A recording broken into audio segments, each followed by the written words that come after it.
ষড়যন্ত্র করে কাউকে বড় হতে দেখিনি, তবে ধ্বংস হতে দেখেছি।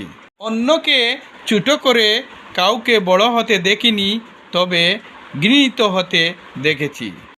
জনপ্রিয়তা থাকলে সমালোচনা হবেই, আর যোগ্যতা থাকলে মানুষ এগুলো নিয়ে মন খারাপ না করে সৎভাবে এগিয়ে চলার চেষ্টা করুন। কিছু আত্মীয় স্বজন যতই বড় লোক হোক না কেন, তারা চাইবে না যে আপনি তাদের চেয়ে বড় হন।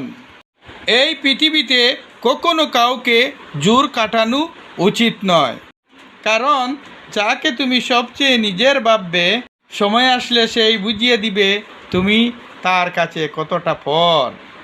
জীবনের প্রতিটা পা সাবধানে ফেলো, কারণ বহু মানুষ অপেক্ষায় আছে শুধু তোমার একটা ভুল ধরার জন্য। একটি কথা আছে, সম্মানের ডাল ভাত আর অসম্মানের মাছ মাংস ভাত খাওয়ার চেয়ে ভালো।